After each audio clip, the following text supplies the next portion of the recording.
चलिए आज के इस वीडियो में हम क्लास 10 मैथमेटिक्स का chapter number 3 linear equations into variables का इंट्रोडक्शन देखेंगे, जहां पर हम ये समझेंगे कि इस चैप्टर में क्या क्या है और कैसे करना है। हम ये कोशिश करेंगे कि आज की इस वीडियो में इंट्रोडक्शन भी समझ सके और एक टॉपिक जो आपके चैप्टर के स्टार्टिंग में कुछ एग्जांपल क्वेश्चंस के थ्रू और एक्सरसाइज 3.1 जो आपका एक्सरसाइज 3.1 है उसके अंदर फर्स्ट क्वेश्चन दे रखा है जिसमें ग्राफ वगैरह बनाना है।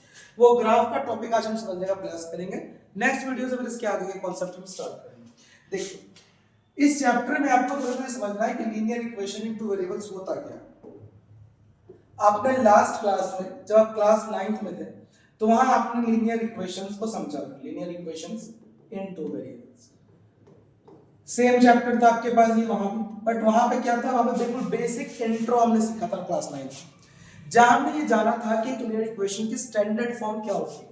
तो नॉर्मली हमने ये पढ़ा आज तक कि कोई भी लीनियर इक्वेशन हो उसका स्टैंडर्ड फॉर्म अगर कोई हमसे पूछे तो उसका स्टैंडर्ड फॉर्म होता है ax plus by plus c equals to 0।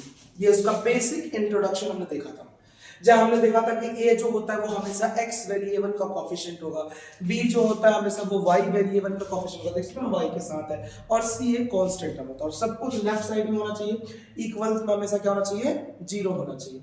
एक बात और समझिए, अगर यहाँ वेरिएबल्स दो है तो इक्वेशन भी कितनी होंगी, फिर अगर वेरिएबल्स दो हैं तो इक्वेशन भी आपके पास दो होनी चाहिए।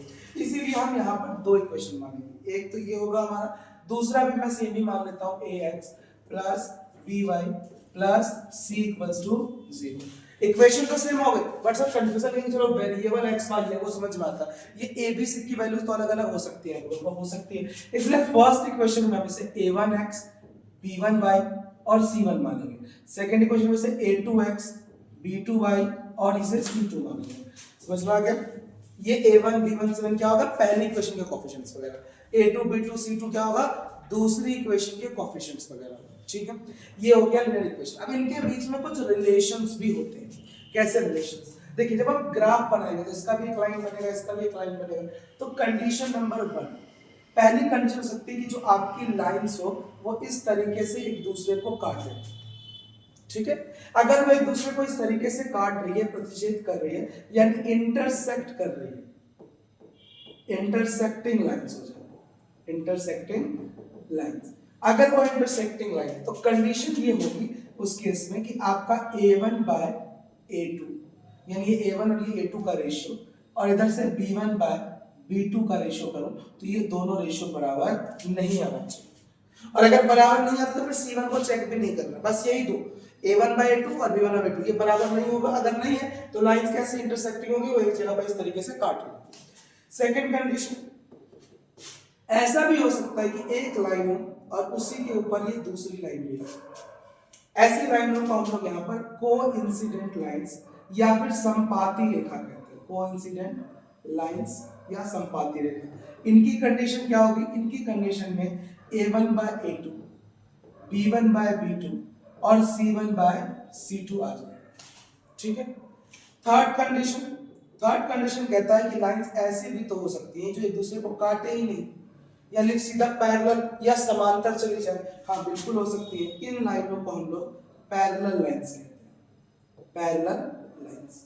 पैरेलल लाइंस की कंडीशन होती है कि a1 बाय a2 आपका इक्वल होगा b1 बाय b2 के, मगर ये इक्वल नहीं होगा c1 बाय c2।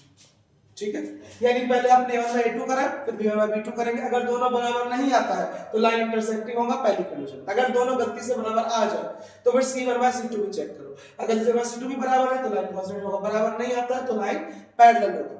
अच्छा एक और बात, सॉल्यूशंस आपने वहां सीखे थे कि हर इक्वेशन का एक हल होता है जो x y की वैल्यू को पुट करे तो दोनों तरफ बराबर आएगा। इन कंडीशंस में क्या होगा, जितनी बार ये लाइन इसी को टच करेंगे ना उतने ही सॉल्यूशन बनेंगे। तो पहले वाले में लाइन एक बार टच कर रही है तो यानी इस केस में यहां पर सिर्फ एक सॉल्यूशन, वन सॉल्यूशन। इस वाले केस में पूरा लाइन ही दूसरे के ऊपर है तो टच करने का तो कोई अनंत है यहाँ तो इनफाइनाइट सॉल्यूशन है, यहाँ पे अनंत सॉल्यूशन, इनफाइनाइट सॉल्यूशन। ये वाली कंडीशन जो है जहां पे लाइन पैरेलल दिख रही है आपको एक के बाद एक सीधा, इसमें तो एक दूसरे को टच ही नहीं कर रहे, तो यानी इस वाले कंडीशन में कोई सॉल्यूशन नहीं होगा, नो सॉल्यूशन। समझ में आ गया? ये बेसिक 3 इंट्रो कंडीशंस है जिस पे आपका एक्सरसाइज 3.1 का काफी सारा क्वेश्चन जो है वो पूछा जाएगा। बाकी इस चैप्टर में हम इन इक्वेशंस को सॉल्व करने की ट्रिक्स भी सीखेंगे। क्या सीखेंगे? सॉल्व करने की ट्रिक्स। कौन कौन से ट्रिक्स होंगे यहाँ पे? Solving equations. नॉर्मली तो हमारे पास इन लीनियर इक्वेशंस को सॉल्व करने के बहुत सारे मेथड्स हैं, मतलब 4 मेथड्स तो पहले आपके बुक में थे, पर अब ये आपके पास 2 ही मेथड्स आपको पढ़ने हैं। पहला मेथड आपको पढ़ना that is called substitution method. Substitution method. Second method जो आप इस चैप्टर में पढ़ेंगे that is elimination method. Elimination method. अब इस चैप्टर में एडवांटेज ऑफ थॉट ये है कि आपको पता होगा कि आपके क्लास 10th के पेपर्स में अब कॉम्पिटेंसी क्वेश्चंस को ऐड ऑन किया गया है, कंस्ट्रक्टिव क्वेश्चंस को ऐड ऑन किया गया है। तो कॉम्पिटेंसी और कंस्ट्रक्टिव मतलब होता है कि जहाँ केस स्टडी टाइप, कोई नाम वगैरह लेकर के क्वेश्चन बना के सवाल बन जाए, वैसे क्वेश्चंस। तो यहाँ पे एडवांटेज होता है कि जो कंडीशंस है ना क्वेश्चंस की, वो बनाई जा सकती है और उसको दोनों में से किसी भी मेथड से सॉल्व करने को आ सकता है। तो जिस मेथड से आ जाएगा वो उस मेथड से सॉल्व करना होगा। चलिए आगे बढ़ते हैं। अब हमारे पास आप ही की बुक का पहला एक्सरसाइज का नंबर 1 एग्जांपल दे रखा है। ग्राफ द्वारा जांच कीजिए कि समीकरण युग्म संगत है, ये तो उन्हें ग्राफ द्वारा हल कीजिए। यानी check graphically whether the pair of equations is consistent, if so solve the graph. या कंसिस्टेंट होता क्या है पहले तो ये समझा दो। तो देखिए कंसिस्टेंट का मतलब क्या होता है। यहाँ पे आपके पास जो 3 कंडीशंस आपने पढ़ी थी, यही 3 कंडीशन को दोबारा देखिए। अगर कंसिस्टेंट का मतलब या संगत का मतलब जो दोनों टच होते हैं, तो ये दोनों जो कंडीशंस है, ये वाले दोनों, ये दोनों ही टच होते हैं, यानी इन दोनों में से कोई भी केस है तो आपका लाइन क्या कहलाएगा? कंसिस्टेंट कहलाएगा, या फिर उसे आप हिंदी में संगत कह रहे हैं। सिर्फ ये आखिरी केस जो होता है, इस कंडीशन पे वो लाइन जो होगी वो क्या हो जाएगी? लाइन आपकी इनकंसिस्टेंट हो जाएगी, यानी लाइन एक दूसरे को टच नहीं कर रही। क्लियर यहाँ तक? यानी सिर्फ वो 2 कंडीशन जो आपको लास्ट में दिख रही हैं, बस उन्हें ही आपको कंसिस्टेंट मानना है। बाकी जो केसेस है वो आपके लिए क्या हो जाएंगे? इनकंसिस्टेंट हो जाएंगे। चलिए अब ग्राफ के द्वारा हमें ये चेक करना है कि दोनों इक्वेशन जो कैसे लग रहे हैं, सॉल्व करना सीखते हैं। सबसे पहले तो पहली इक्वेशन उठाइए। पहली इक्वेशन है मेरे पास पहली इक्वेशन दे रखा है x प्लस में 3y, x plus 3y equal to 6। Solutions निकालेंगे। सॉल्यूशंस के लिए आप एक बॉक्स बनाएं और कम से कम आप 2 सॉल्यूशंस प्राप्त करेंगे। तो मैं 2 सॉल्यूशंस के लिए ग्राफ बनाता ताकि इनको दोनों को जोड़ करके मैं लाइन बना सकूं। ठीक है, अब मैं यहाँ पे कोई एक वैल्यू लेट करूंगा, दूसरी वैल्यू निकालूंगा। तो फर्स्ट केस में मैंने मान लिया लेट x की वैल्यू 0 है, तो मैं यहाँ x की जगह 0 ले लेता हूँ। अगर x की वैल्यू 0 है, इक्वेशन है हमारे पास x प्लस 3y बराबर 6, x की जगह 0 प्लस में 3y बराबर में 6, तो y क्या आ गया?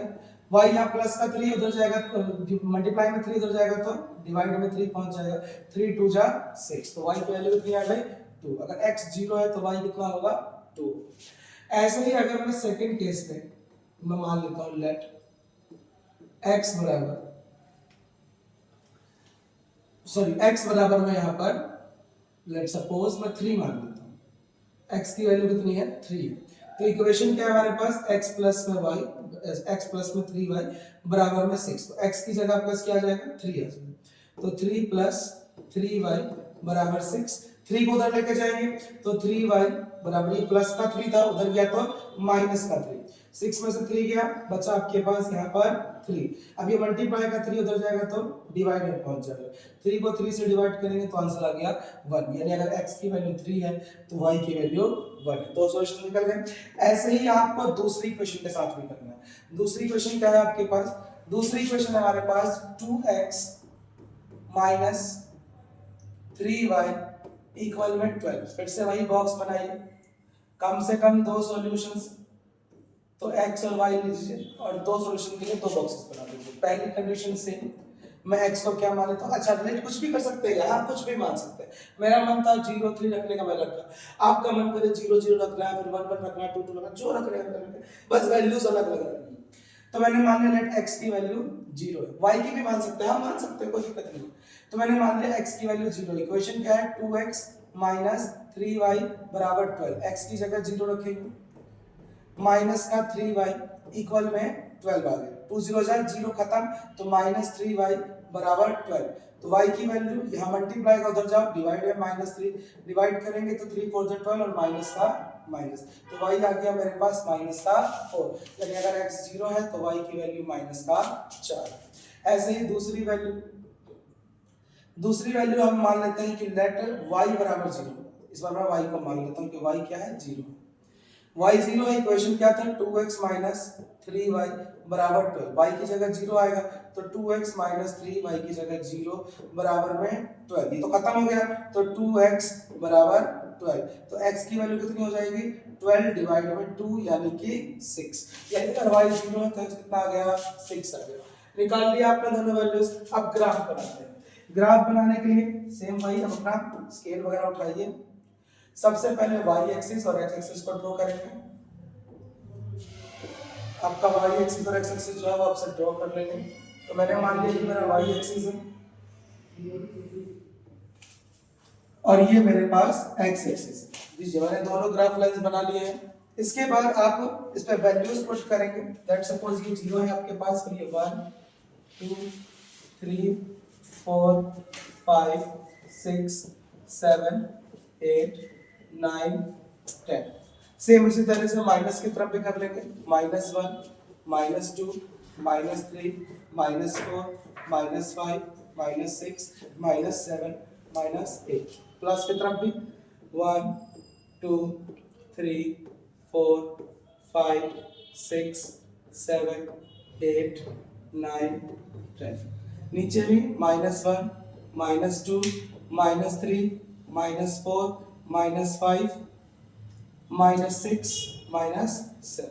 ठीक है, वैल्यूज पुट कर दिया। वैल्यूज पुट करने के बाद अब आप यहाँ पे इन वैल्यूज को जो है वो लोकेट करना स्टार्ट करिए। सबसे फर्स्ट वैल्यू आपके पास पहली इक्वेशन थी x + 3y वाली, जिसमें आपके पास x 0 था और y की वैल्यू 2 थी। तो आपने सीखा था क्लास 9 में x की वैल्यू 0 y की वैल्यू 2, यानी ये वाला पॉइंट होगा। इसको मैंने यहाँ डॉटेड कर दिया। सेम ऐसे ही सेकंड पॉइंट, तो सेकंड हमारे पास x की वैल्यू 3 है, y की वैल्यू 1 है। तो x का 3 y का 1, x का 3 और y का 1 कहीं यहाँ पर लाइन करेगा, ये 1 y का और ये x का 3। दोनों पॉइंट दिखा दिए। दोनों पॉइंट दिखाने के बाद स्केल लेंगे। स्केल लीजिए, इसको लगाइए यहाँ पर दोनों इक्वेशंस के पॉइंट के पास।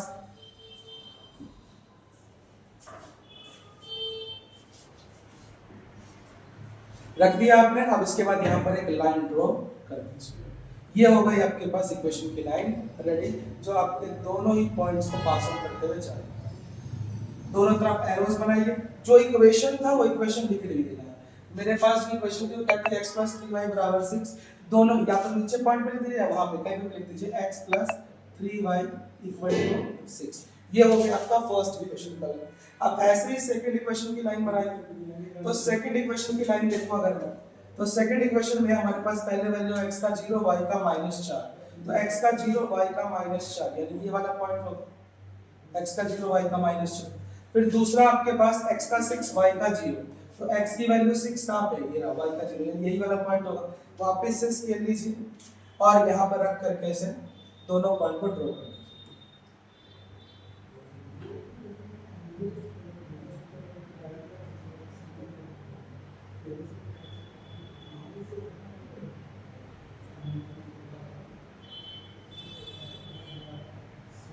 ये आपने रख दिया, लाइन ड्रॉ कर दीजिए एंड दैट्स इट। ये हो गया आपका सेकंड इक्वेशन। इधर भी एरो लगा देंगे, इधर भी एरो लगा देंगे। इसकी इक्वेशन क्या थी, इसकी इक्वेशन लिख देते हैं। इसकी इक्वेशन थी x 2x - 3y = 12। तो यहाँ पे आ गया 2x - 3y = 12। इस तरीके से कुछ आपका इक्वेशन मिल जाएगा। हो सकता है जब आप ग्राफ पेपर बनाएंगे तो इससे थोड़ा सा ऊपर या नीचे की तरफ आ रहे हो। क्यों? क्योंकि अभी हमने फ्री हैंड सारे मार्क्स लगाए हैं, इक्वल नहीं। लेकिन जब आप ग्राफ पेपर पे मार्क लगाएंगे तो सारे इक्वल होंगे। तो ग्राफ कुछ ऐसा ही लगेगा। अब इस ग्राफ में ये बताइए क्या यहाँ पर ये कंसिस्टेंट है कि नहीं? बिल्कुल जी कंसिस्टेंट तो है, क्योंकि एक जगह पर टच कर रहा है। आपको क्वेश्चन ने कहा था कि अगर वो कंसिस्टेंट है तो सॉल्व करिए। अब बेसिकली सॉल्यूशन कैसे करना वो बता देता हूँ आपको, बट यहाँ पे एग्जैक्ट सॉल्यूशन मैच नहीं होगा क्योंकि हमने फ्री हैंड बना रखा है। तो सॉल्यूशन कैसे मैच करना है, जहां पर भी ये दोनों मीट हुए बस यहां से चेक करिए कि आपका y और x की वैल्यू क्या निकल के आता है। जो भी आपके पास यहाँ पर से आपका x का वैल्यू और y का वैल्यू मिलेगा वही आपका क्या बन जाएगा, सॉल्यूशन बन जाएगा। पर हमारे केस में क्योंकि अभी हमारे पास जो क्वेश्चन भी था इसमें हमने सिर्फ फ्री हैंड बनाया है, तो सॉल्यूशन को पॉज पाना संभव नहीं है, बल्कि ग्राफ बनाना हमने सिखा दिया आपको। जब आप इसे ग्राफ पेपर पे करेंगे तो बस यही देखना है, जहाँ आप टच कर रहे हैं वहां से जो भी y की वैल्यू होगी वो y है, जो x की वैल्यू होगी वो x, इसका सॉल्यूशन बन जाएगा। क्लियर है जी? चलिए इसी तरीके से ग्राफ के ऊपर ही आपके पास एक सेकंड क्वेश्चन भी दे रखा है, इसे आप ट्राई करेंगे घर से किस तरह से सॉल्व करना है। और नेक्स्ट आपके पास इसी तरीके से थर्ड क्वेश्चन भी है चंपा वाला, इसको भी आप ट्राई करेंगे। ठीक है, अगली कक्षा में हम इसके आगे क्वेश्चंस करने का प्रयास करेंगे। ये था आपके लिए बेसिक इंट्रो मैथ्स का chapter number 3 unit question in 2 variable. अगली कक्षा जब हमसे मिलेंगे तो हम उसमें डिटेल में समझेंगे कि मैथ्स का चैप्टर 3 में और क्या क्या कॉन्सेप्ट्स है, किस तरीके से ये काम करता है और क्या क्या चीजें टॉपिक्स हो सकती हैं। ठीक है, थैंक यू सो मच।